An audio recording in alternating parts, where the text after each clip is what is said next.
Jaha, var det dags för en ny film och efter önskemål från många tittare så har vi tänkt att vi skulle prata om lite äldre bilar den här gången.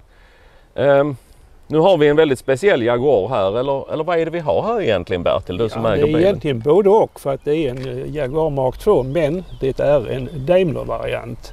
Så att den tillverkades ju parallellt med de andra Mark 2-orna, men har en helt egen motor, så att den skiljer sig på väsentliga delar.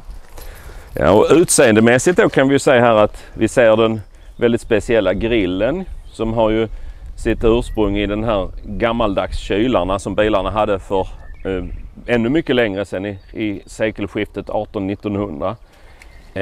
Och sen ser vi att den har det här D-emblemet här uppe, ett Flying D.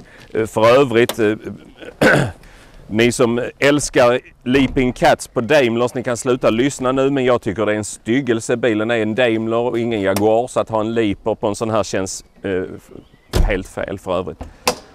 Ja, och här döljer sig då den stora överraskningen. Vad har vi här istället för den vanliga XK-motorn?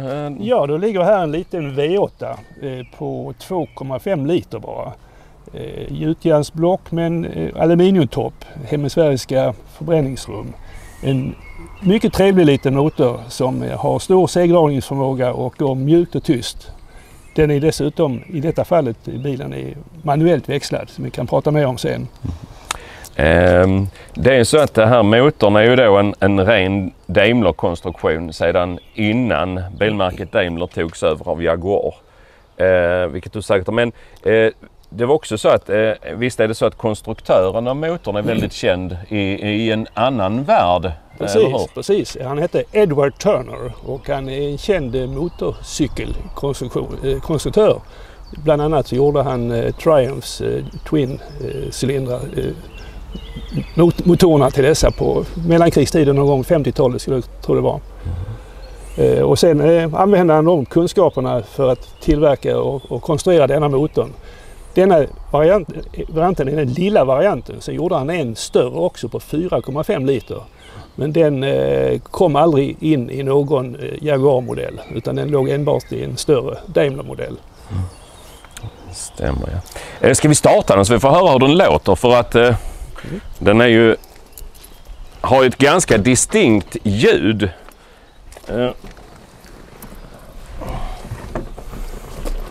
Och då ser vi här inne att skillnaderna mot en vanlig Jaguar så att säga. Vad är då de egentligen? Ja, det är väl så att visst är det så, Bertil, att den här har ett säte som nästan sitter ihop så här, va? Precis, det är ju skilda stolar, men de står väldigt tajt, så att i de automatväxlade varianterna utan växelspak, om man fällde upp de små armstöden så kunde den fungera även för 3 personer i framsätet här. Ja, så att det är på engelska kallar de det för en split bench seat, va? Nu ska vi se om vi klarar av det här.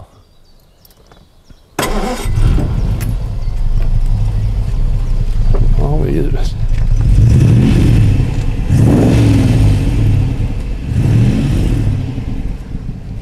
Ja, då har vi hur vackert det kan låta ur en avgaspipa i en Daimler V8. Tryck på ja.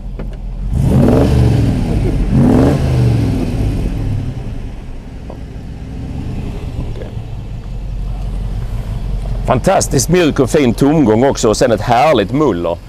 De som kanske är van vid amerikanska bilar känner kanske igen en del av ljudbilden.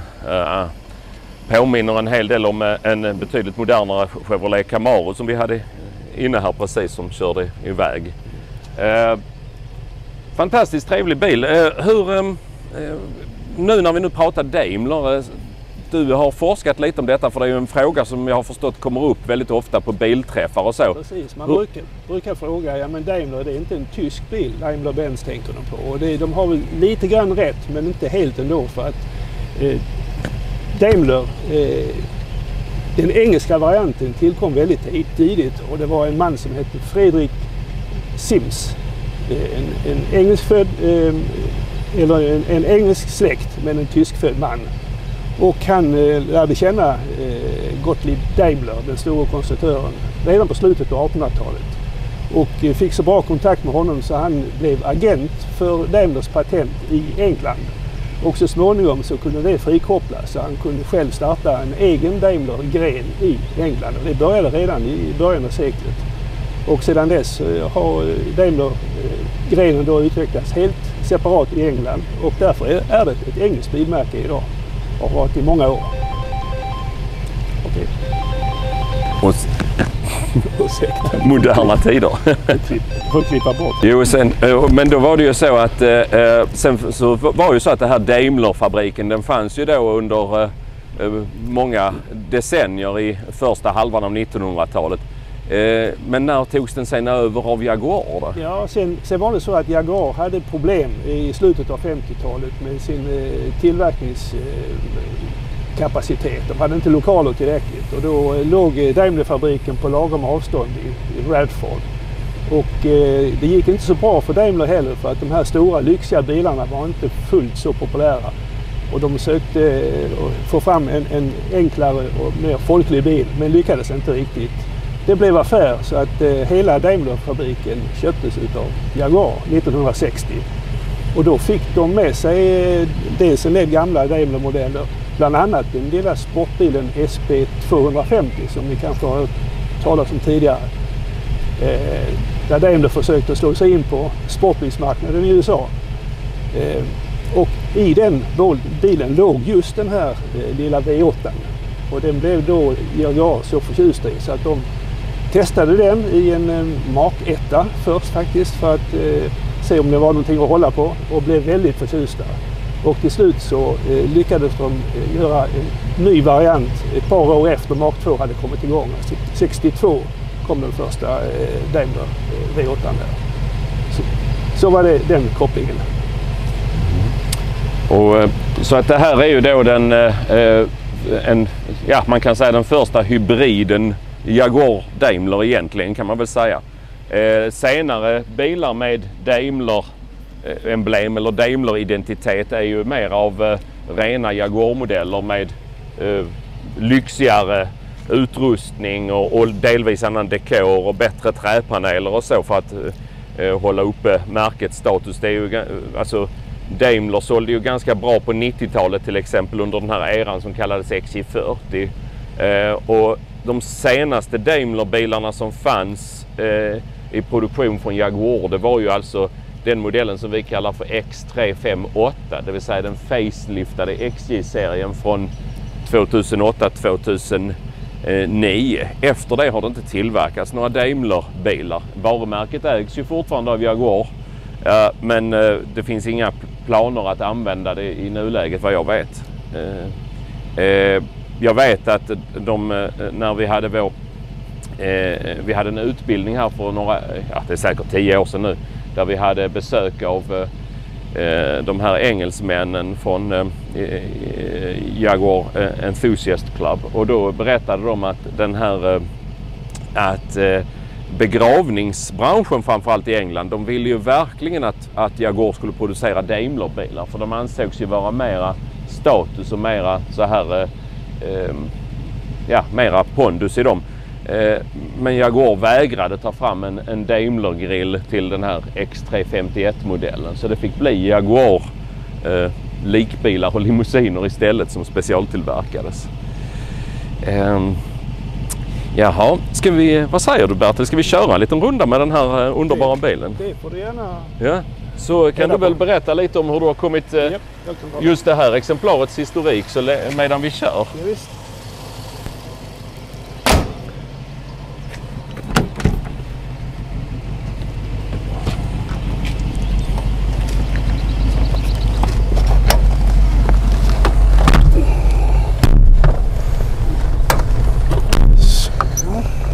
Jo, för det är väl så att Daimler-modellen i sig själv är ju väldigt mycket ovanligare än Jaguaren när det gäller Mark 2.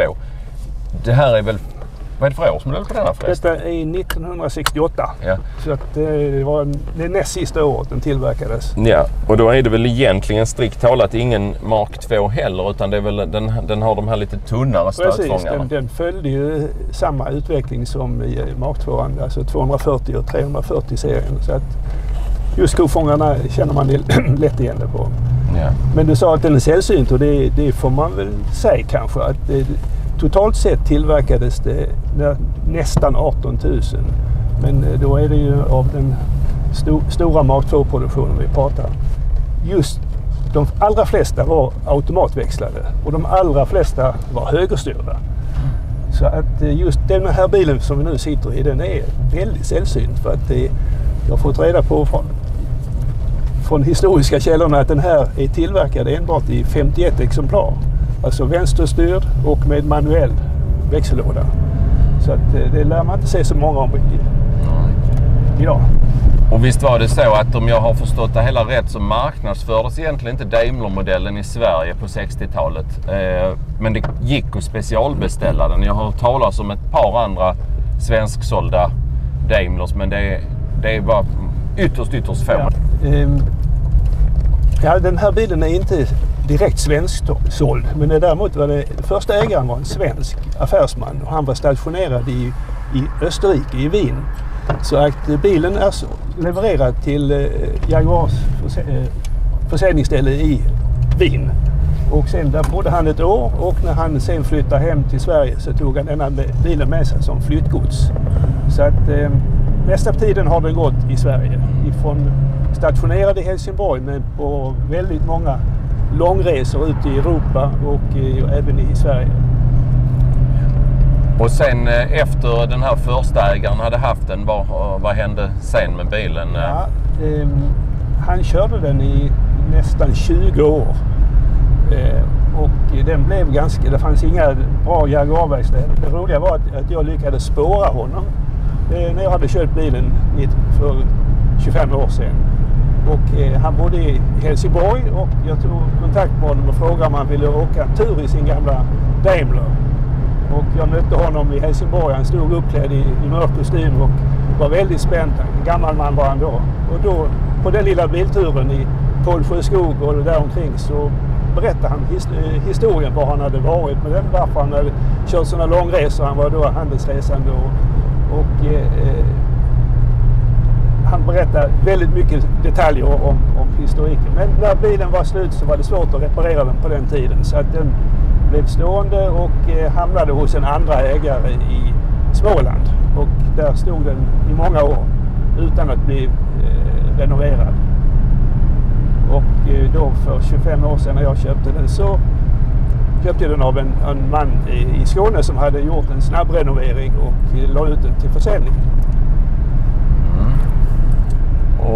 Och då var den i ett fullt körbart och besiktigat bruksskick så att säga när du köpte den?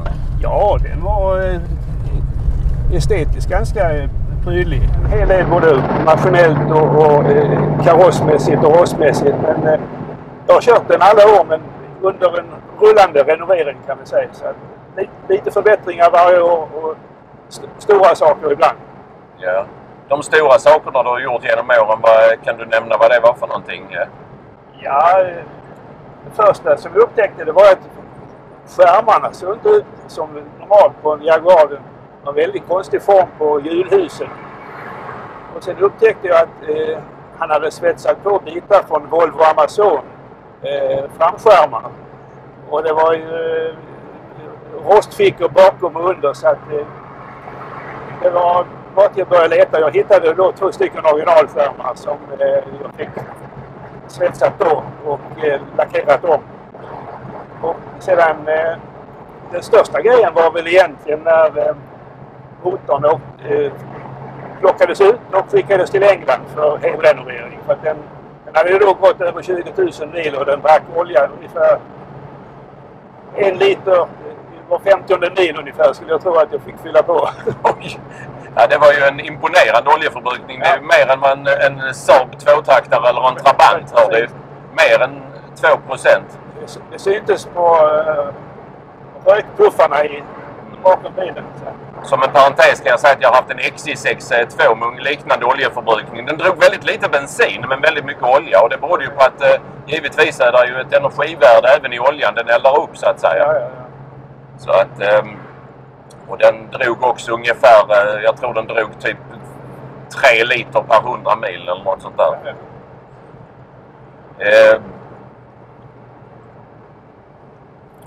Den här bilen är ju väldigt avslappnande att köra så här. Den går ju väldigt mjukt med den här manuella lådan och väldigt låga varv eftersom den har elektrisk överväxel. Som i det här fallet fungerar perfekt, märkte jag. Överväxlarna kan ju ibland vara väldigt... Ja, de kan vara sega och få i och de kan rycka och hoppa och allting. Men i det här fallet så känns den ju oerhört distinkt. Överhuvudtaget så går ju motorn fantastiskt mjukt och bra. Ganska bra kraft i den ändå. Den är ju... Visst är det 160 hästkrafter, stämmer det? Inte riktigt 140. 140, okej. Men det räcker fullkomligt till att köra i normal trafik, även motorvägstrafik. Den är betydligt piggare än en 2,4 liters Mark 2. Men den är inte lika snabb som en 3,4 eller 3,8 såklart. Men den är betydligt snabbare än en 2,4 liters. Sen är det ju så att den stora varianten av samma motor, den testade ju faktiskt Jaguar att sätta i en Jaguar Mark 10. Men man bestämde sig för att inte gå vidare med det projektet. Är det någon som vet varför? Ja, jag tror det är så att de upptäckte att den drog bättre än XK-motorn. Det blev för bra helt enkelt. Ja. Den fick ju alldeles utmärkt plats i en Mark 10. Men det blev ju pinsamt att en salonbil blev mycket snabbare än E-Typen helt enkelt. Exakt. Så att det blev ju en hot rod utan dess like. Och det har väl förekommit en del repliker av just den här. Nu ska ni få se här hur man lägger i överväxeln. Rätt taktik har jag fått lära mig en gång i tiden och jag hoppas att du håller med mig, Bertil. Det är att man ska ha lite försiktigt pådrag och så inte frikoppla. Så lägger man i den så här mjukt och fint. Det är helt rätt. Det funkar om man är försiktig. Ja. Däremot om det går från överväxel ner till manuell så bör man frikoppla. För att det blir för kraftig stöt annars. Då gör man så här. Då känner man ingenting. Så det är och den här... Då om man då tittar på... Nu har vi fokuserat på skillnaderna mellan då Daimler-modellen och en inom citationstecken vanlig Jaguar Mark 2. Men för att den här filmen kanske ska bli lite mer matnyttig för alla Jaguar-älskare så kanske vi skulle prata mer om själva bilen också. Och det var ju så att du berörde ju lite snabbt att det fanns ju en modell som så här i efterhand kallas för Mark 1 också.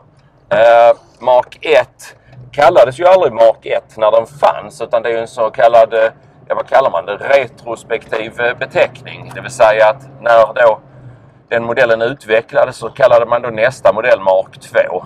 Men när modellen kom 1956 eller 55 eller 56 så kallades den bara 2.4 liter.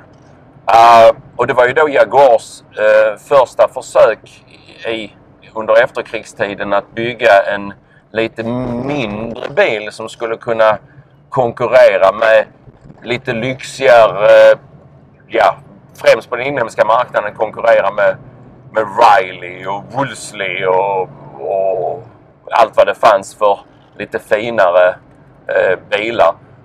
Och då var det ju så att då gjorde man också en Jaguars första självbärande konstruktion. En väldigt, väldigt stadig kaross. Med väldigt kraftiga balkar. Sen fick man ju då, ville man ju då av flera skäl ha en lite mindre motor. Dels att den skulle vara bränslesnålare något, men framförallt för att den skulle kunna bli lite billigare i skatt och försäkring. Så kom man ju då med en 2,4 liters variant av den här XK-motorn. Som man framförallt uppnådde genom ett kortare slag och ett lägre motorblock. Den fick då 112 hästkrafter istället för 210 som var satt i XK 140 och Mark 7 och de här. Mark 1 blev en stor succé. man insåg också att väldigt många ägare, de tyckte att det var lite klent med de här 112 hästkrafterna.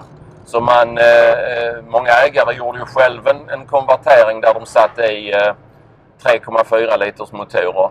Så då kom ju Jaguar mot slutet med en egen 3,4 liters variant. Och då gjorde ju då att bilen blev väldigt snabb. Då hette den bara 3,4 liter. Sen upptäckte man ju då att det här var ju Jaguars första bil med den här konstruktionen. Man insåg att en del saker behövde förbättras. Marketten hade lite att den var ganska smal. Framförallt då bak, att man hade en väldigt smal spårvidd. Gjorde att den fick inte optimal väghållning under riktig press helt enkelt. Så därför så gjorde man en förbättring då till 1959 års modell. Vad var det? Det var då det kom. Ja. Så kom ju Mark II som då gjordes ganska stora förändringar. Många har svårt att se skillnad på dem, men skillnaderna är ganska påtagliga när man känner till dem. Mark 1, som den då kallades i efterhand, hade mycket mindre rutor.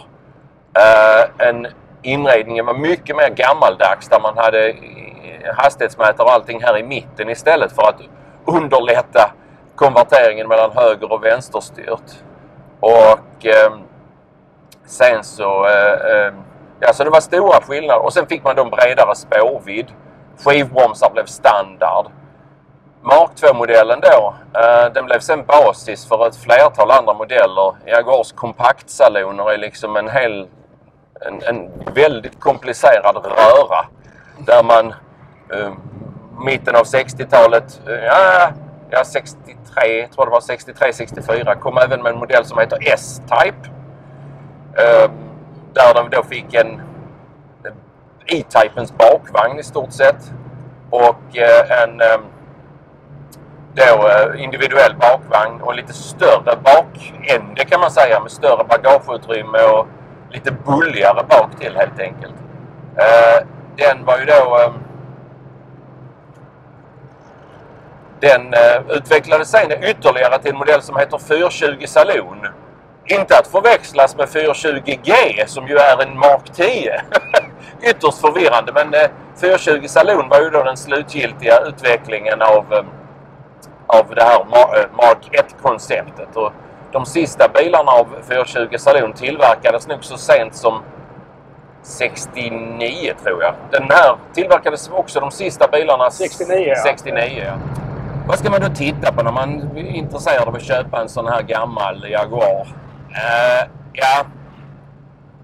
Jag tycker Bertil var väldigt mycket inne på det egentligen. Han har, om jag förstår dig rätt Bertil, så är det ju knappast ett köp du ångrar, men med facit i hand är det vissa saker du kanske hade tänkt annorlunda om när du köpte bilen. Ja, det... Ja. För det var ju så att det var vissa saker som du kanske hade önskat att du hade vetat då, så att säga. Ja, både och. Alltså, hade jag vetat allting så hade jag nog inte köpt det. Då hade jag nog blivit avrådd. Och då hade du inte haft så roligt i 25 år som du har haft. Precis, ja. Så att, jag köpte nog rätt mycket med känslan. Och dessutom såg jag det första jag tittade på, det var vilket chassinummer hade den här bilen. För där kan man ju väldigt snabbt, om man är påläst där, kan man ju avgöra om det är en äkta bil, om den är konverterad på något sätt med vänsterstyrning eller med överväxel eller vad det än är. Så att om chassinumret stämde så visste jag att det var en sällsynt bil, och därför blev jag ganska entusiastisk, om man säger så. Sen har jag fått jobba med det, men det är samtidigt en form av ägande, att lära känna bilen och upptäcka vad behöver förbättras, vad behöver ändras, och så få bra hjälp med det. Och då är det, för man kan säga att om man nu vill gå in i det här på andra sättet, höll jag på att säga, men man vill veta så mycket som möjligt inför köpet, då kan det ju väl vara nyttigt att tänka på vad det är som du upptäckte efterhand, att det är ju oerhört sällsynt med bilar som är äldre än, de flesta är ju äldre än 60 år, att de inte är renoverade så att säga, utan en stor del av hemläxan inför ett sånt här bilköp, det är ju att avgöra de den eller de renoveringar som har gjorts på en bil, vad är det för kvalitet på det egentligen så att säga? Det plåtarbete som är gjort, är det bra gjort? Har man använt så att säga rätt metoder vid rostlagning, lackering? Det finns ju då de här så att säga yttre plåtarna kan man ju ha rost lite överallt, dörrar, skärmar, skärmkanter som du säger. Brukar ju vara förhållandevis lätt att upptäcka, som du säger, att man säger att det ser lite konstigt ut eller att du har lite tjocka partier där det är väldigt mycket spackel och så. Sen har ju Mark 2 och alla de här modellerna i den här serien, de har ju ett par andra specifika svagheter under bilen och där som är ytterst viktigt även säkerhetsmässigt. Och det är många bilar som rullar som har stora svagheter där och särskilt nu när bilarna är besiktningsbefriade så är det ju väldigt viktigt att hålla reda på det. Och då Mark 1, Mark 2, 240, 340, Daimler V8, alla de har ju bladfjädring bak. Väldigt speciell typ av bladfjädring som kallas på engelska cantilever springs. Det vill säga att istället för som på en normal bladfjädring att man har en ellips och så sitter bakaxeln fäst mitt på den här ellipsen, så är det på något sätt tvärtom, att man har den här bladfjädern är uppfäst i dels i framkant och dels i mitten och så sitter bakaxeln längst bak. Och då är det så att det ställs enorma krav på att infästningarna av den här bladfjädern är stabila. Och dessutom att de är raka. För att är det så att man har rostlagat här tidigare i de här infästningarna som är väldigt rostkänsliga då kan hela bilen gå väldigt konstigt på vägen för att den styr helt enkelt själv åt ett helt annat håll än vad man själv hade tänkt. Och det är faktiskt ganska vanligt, och dessutom är det så att själva infästningarna är till stor del dolda av andra så att säga lådkonstruktioner, och de är dolda av själva fjädern och så att det har genom åren varit väldigt svårt för besiktningen att upptäcka dåliga lagningar eller allvarliga rostskador i de här bladfjäderinfästningarna.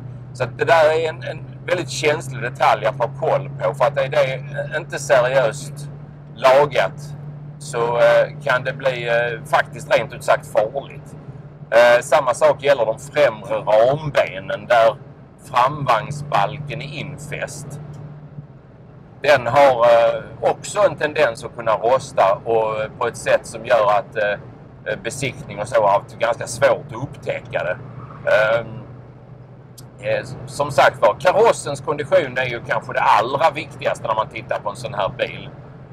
Man kan säga om bakfjädrarna har gett sig, så avslöjas det genom att bilen sätter sig rätt så rejält också, så att det blir alldeles för mycket luft i hjulhuvudet under skärmkanterna i framhjulen, och det ser ut som det är ekobelastad bak.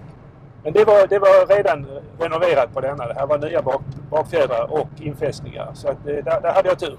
Precis, och det kan ju vara så att som du säger, om den är så låg så där bak som du beskriver, så kan det ju vara så att det helt enkelt är fjädrarna som är dåliga. Och det är ju förhållandevis enkelt och billigt att fixa. Det kan man säga är en av Jaguars 60-talsmodeller. Vi på Jaguar säljer ju mycket reservdelar, och det kan hända att vi hör någon kund som klagar. Ja, men varför går inte det att få tag på? Ja, då brukar jag säga att ni ska vara extremt glada över att ni har en 60-tals Jaguar och inte en 60-tals Fiat eller en 60-tals Opel. Då är det svårt att få tag på reservdelar. En Jaguar från 60-talet, det allra mesta finns att köpa till dem. Långt ifrån allt, men det allra mesta.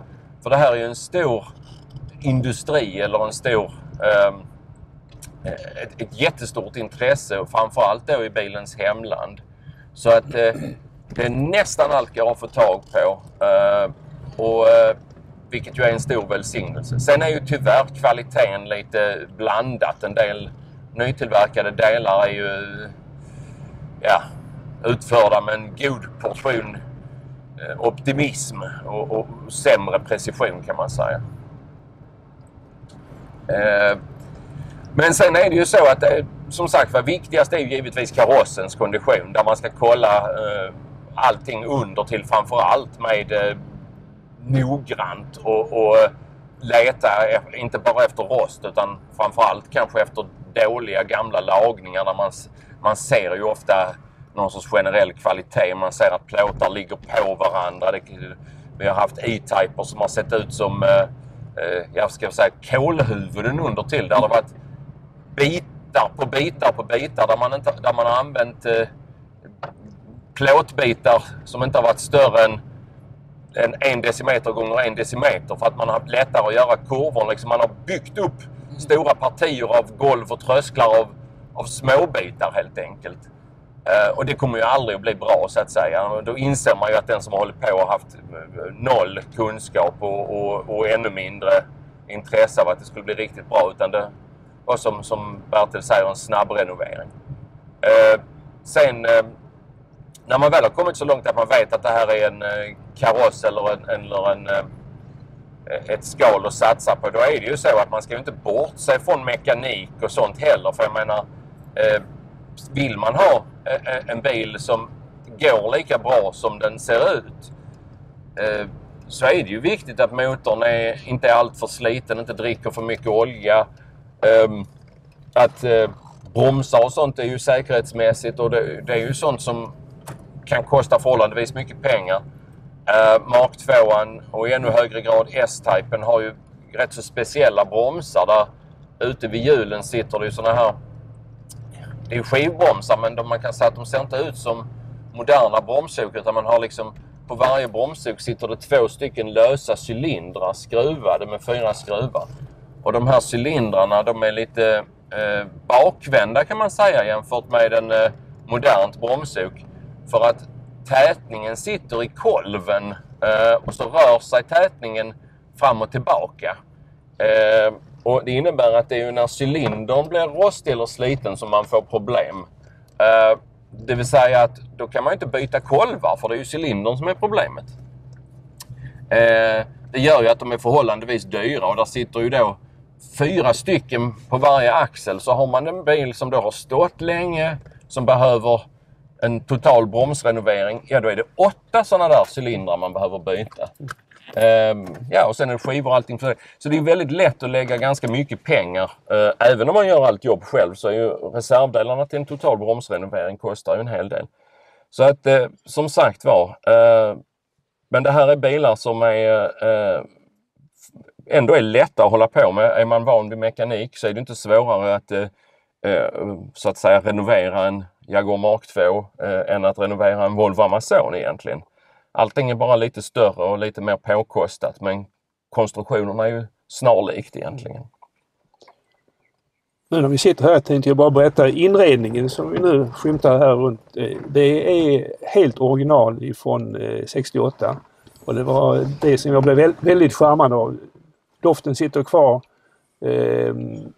Träet har lite patina, men ändå försöker hålla det välskött, men det är alltså inte helrenoverat. Det som har hänt med sätena är att de har fått en ny stoppning under till, de var lite nersuttna.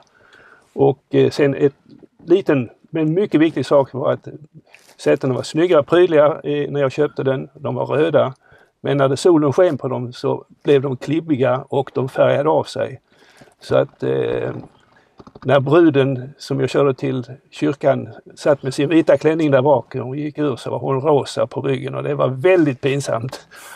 Så att där har jag fått hjälp att tvätta bort all den pålagda färgen som förre renoveraren hade gjort, och få en professionell ny infärgning. Men det är det gamla skinnet och det är den gamla patinan med lite små skador här och där. Det är överhuvudtaget en väldigt genuin känsla. Det finns ju många, det här med patina är ju ett inom nu bilentusiaster ett ganska missbrukat begrepp tycker jag. Ibland säger de att den har en underbar patina när det ser ut som att den har legat i en sjö i 50 år liksom. Här är det ju precis vad jag menar med trevlig patina. Det vill säga att allting är helt, men det är original, det är lite slitet. Man förstår att det är 60 år gammalt. Det är liksom inga direkta skador, men det är, ja, men du upplever att det här är gammalt. Det här, du har bilens själ kvar. Många helt nyrenoverade bilar kan ju bli lite väl fina nästan om man är lagd åt det hållet så att säga. Sitter till och med en radio från tiden. Har den suttit i ända sedan första? Den har suttit i. Men då hände det att när jag fick satt på de nya skärmarna så tyckte jag det var lite synd att bara sätta in ny antenn där. Så att jag har den mest som en liten prydnad. Det är så många andra vackra ljud i bilen när man åker så att jag behöver ingen musik. Men det är original från 68 den också. Ja. Nej, det är en fantastisk bil. Man säger ju här att den har vissa utrustningsdetaljer som också är väldigt ovanliga då. Till exempel så har den ju elbakruta. Det är verkligen inte vanligt på en Mark 2. Det finns, men det är väldigt ovanligt. Och visst har den servostyrning också? Nej, det har den däremot inte. Den har inte det? Nej. Så att man får jobba lite i parkeringen. Yeah. Men när man kör i det landsvägsfart så märker man ingenting. Den upplevdes som ganska lätt att köra får jag säga. Så därför tänkte jag att den kanske hade servostyrning. Men det hade däremot Daimler 420 Saloon som standard. Det var en av skillnaderna mellan dem så att säga.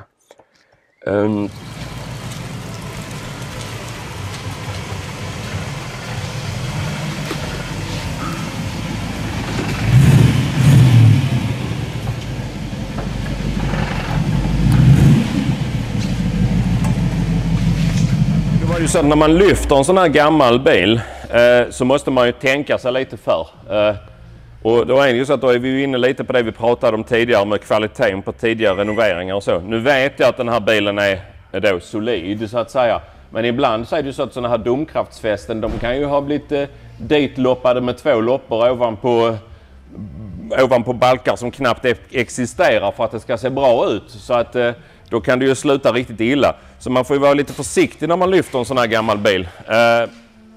Nu är den ju här ju väldigt, alltså konstruktionen här är ju väldigt lätt. Här sitter det är ju ingen svårt att förstå vad man ska lyfta. Ni ser här är färdiga domkraftsfästen med en gummiplugg här för att använda originaldomkraften. Och så sätter vi ju lyft eller en garagedomkraft under de här drivkraftsspärrarna. Men just domkraftsfästena är ju också en sån där känslig rostpunkt på de här bilarna. Så det gäller ju att det är friskt. Så man får ju visa lite försiktigt.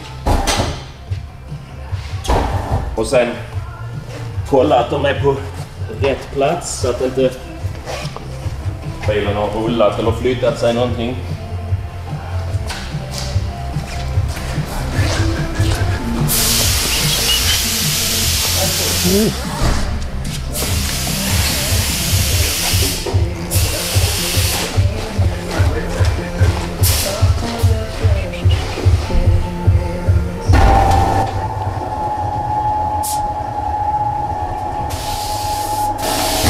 Sen när man har bilen i en sån här höjd så kan det ju vara så att man kan, om man vill titta på just en karossrenovering, vad är det för kvalitet på den och så, då kan det vara väldigt bra att stå så här och titta längs med karosssidan. För då ser man väldigt ofta om den går så här, då är det ju inget bra tecken. Och så är det ju bra ut va? Och särskilt om det är en mörk färg som ju inte detta är så är det ju väldigt tydligt. På en Mark 2 så ska ju passningarna här vara ganska bra. Trösklarna är ju då, allting här är ju då har vi från början varit tändspacklat i de här skarvarna till väldigt hög precision. Just det som är fallet på många av de här gamla 60-talsjaguarerna så är det så att vid renovering tar ju folk ofta bort allt spackel för att man tycker att det ska inte vara spackel på en bil. Men original på Jaguarfabriken så tillät man stora mängder tändspackel för att så att säga forma de här fantastiska formerna och få då snygga springor. Så att ofta blir det så att det som kan tyckas vara en dålig lagning är snarare så att man har varit för ambitiös och tagit bort mycket material som man inte borde ha tagit bort kan man säga. Eller man borde ha ersatt i alla fall. Sen när vi har den i den här höjden så kan det vara lämpligt att kolla att alla hjul går lätt. Så att det inte är några oljud från eller glapp. Sånt som man gör alltid. Och som till exempel besiktningen gör. Nu görs ju inte det på bilar som är äldre än 50 år. Och det är ju, kan man ju sådär tycka att det är ju bra att de är besiktningsbefriade. Det är ju skönt att slippa det såklart. Men samtidigt är det ju så att många ägare som kör väldigt lite och som kanske inte har kunskapen själva eller så, de lämnar inte bilen vartannat år på en verkstad för kontroll, utan de på något sätt så tycker de jag kör bara 200 mil om året och sen kan det ju dröja 10 år innan någon tittar på bromsar eller någonting och då kan det ju verkligen ha hänt någonting.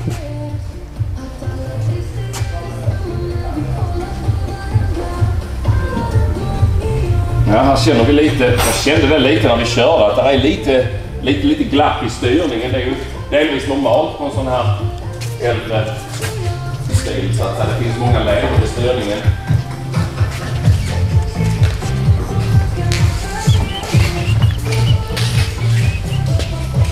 Men annars känns det inget konstigt. Och som ni ser, väldigt fin i alla kanter. Här är ju de nya skärmarna monterade på ett väldigt professionellt sätt. Och inte en massa tjocka spackelkanter eller rostblämmor eller någonting. Vi visar upp den lite mer så vi kan få se hur den ser ut under.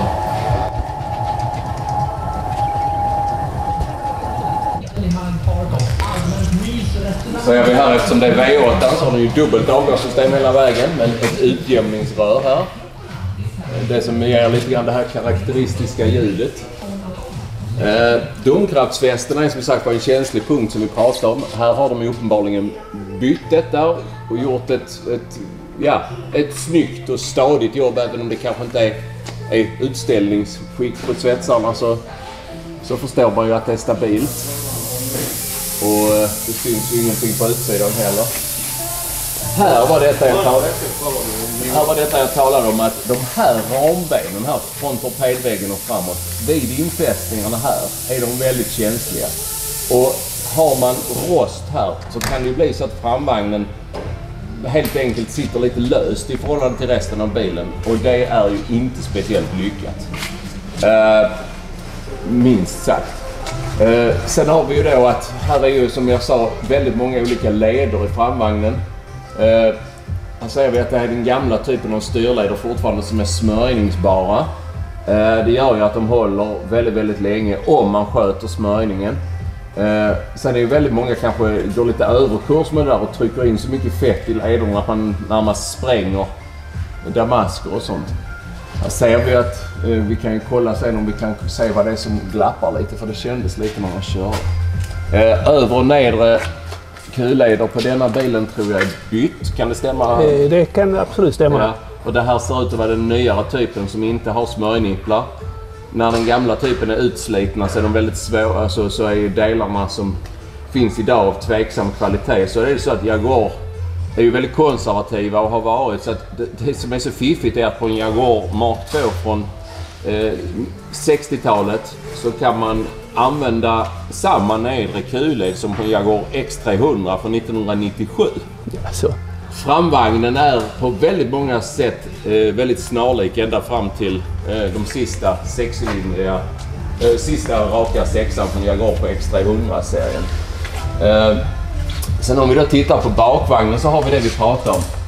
Här är ju den här cantilever fjädern. Där sen är bakaxeln upphängd i bakkant på fjädern.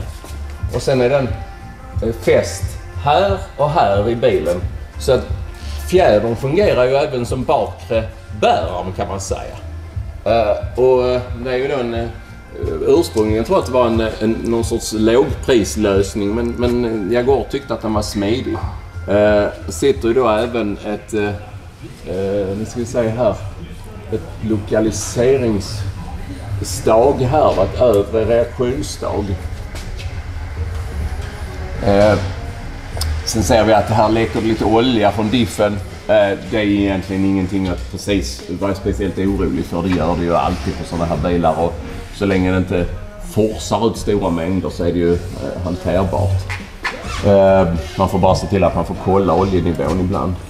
Här har vi de här bromsarna vi pratade om tidigare. Ni ser att det är skruvade cylindrar som sitter på här.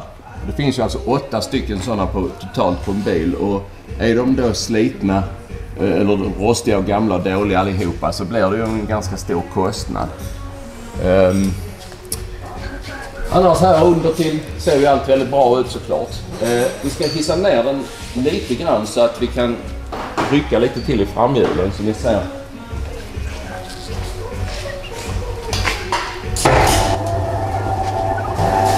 Om du tar i hjulet klockan 3 och klockan 9 så att säga. Nu kommer det när vi gör det istället. Om du rycker lite så ska vi känna att det här är lite hårt fram och tillbaka. Så ska vi känna var det glappar. Lite sådär snabbt fram och tillbaka.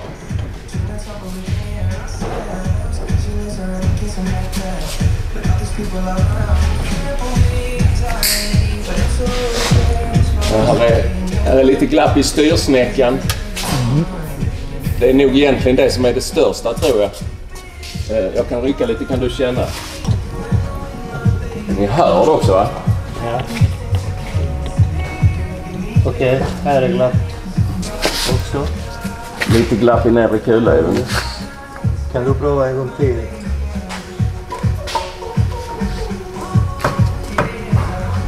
Är det inte hjullaget? Ja, det är du. Vänta. Ja, prova. Ja, det ska vara hjullaget. Det är hjullaget som är lite glapp. Ja. Men då är det inga problem, då är det bara att spänna lite. Ja. Men hur var det, där är lite i, visst är det styrsnäckan som glappar? Ja, det är det. Och då är det ju inte så mycket att göra någonting åt egentligen om man ska vara ärlig. de är ju lite glappar. Ja. Och det är typiskt om man säger bilar med snäckstyrning så är det så att då är det att det är väldigt typiskt att det kändes tydligt när man körde bilen att när man kör rakt fram innan man blev van vid den så tyckte man nästan det var lite halvläskigt för att det är lite så här att det händer inte mycket precis utan det blir lite dödgång i ratten. Sen försvinner den när man börjar svänga.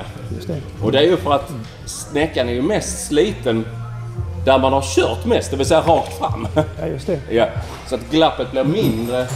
Man kan nog känna det här också.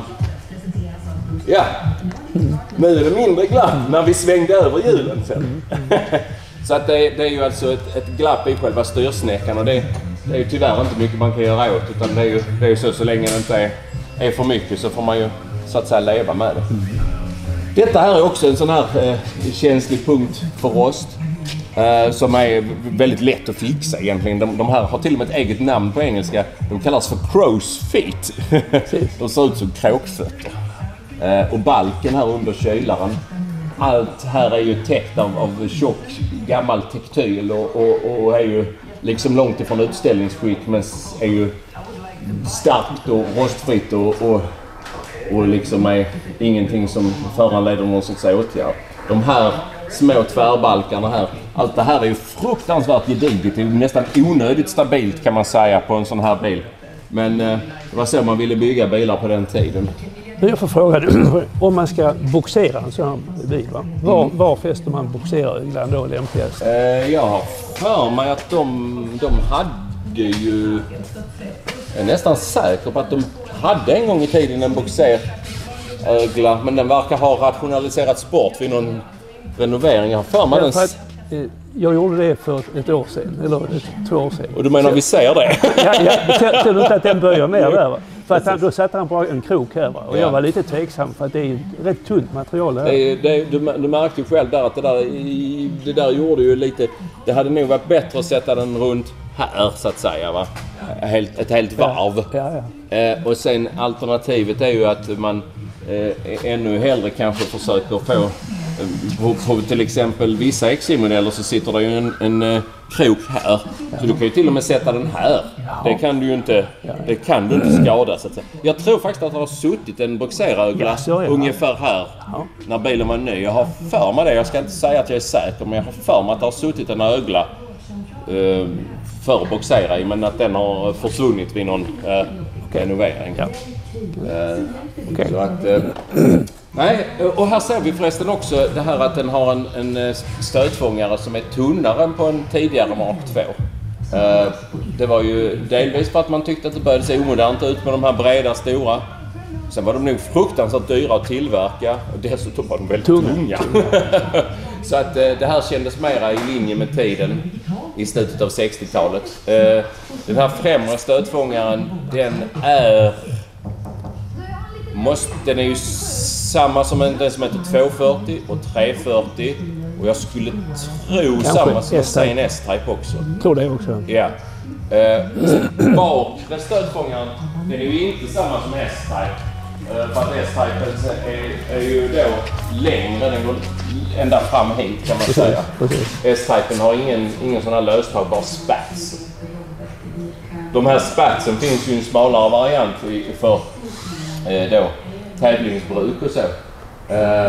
Som kan vara rätt så fräcka men tillsammans med original tallrikshjul. Just det, en intressant sak som vi kommer att tänka på nu. Väldigt många vill ju bygga om sina bilar till EK-hjul. Jag tycker att det hedrar tidigare ägare här att man inte har gjort det. Det är skönt att se bilar som har originalhjulen kvar. Visst är det snyggt med EK-hjul, men när bilarna såldes nya var det väldigt många som hade den här vanliga plåthjul, kapsel och snobbring. Ger en mer tidstypisk känsla. Vill man bygga om till EK-hjul så är det ju så att det är ett ganska stort jobb egentligen. För att det är inte så att man bara kan byta hjulen. De här bolt-on-hjulen som finns som man kan skruva på och lösa, de blir ju lite fel för då blir ju allting för brett och så ska man bygga om det till original så måste man ju byta även hjullagerhubbarna så att säga fram och man måste byta de här hjulnaven här bak. Så att det är ju ganska mycket jobb och ganska mycket pengar om man vill göra det på rätt sätt. Det är inte alls bara att slänga på några EK-hjul utan man måste byta allt det som skiljer mellan en EK-hjulsbil och en, vad kallar man det, stålhjulsbil. Återigen, vill man ha ett perfekt skick på bilen får man ju kolla att krom och sånt är bra skick. Kostar jättemycket pengar om man vill fixa det. Inredningen lika så. Är man ute efter perfektion, skulle man vilja ha nyskick på denna bilen så är det så att det som Bertil tycker är och jag tycker är underbar patina. Finns säkert en tysk som tycker att den är utsliten och vill byta ut allt. Då pratar vi ju på en sån här bil lätt 80-100 000 kronor om man ska renovera träet och ha nytt skinn och nya mattor och nytt innertak. Så att man ska inte bortse från de här kosmetiska bitarna om det är viktigt för en så att säga. Jag tycker vi är färdiga. Vi har fått en liten snabbkoll på bilen också att allting sitter där det ska. Du slipper ha dåligt samvete att du inte har åkt till besiktningen. Ja, det var bra att du hittade glappet. Ja. Titta på det.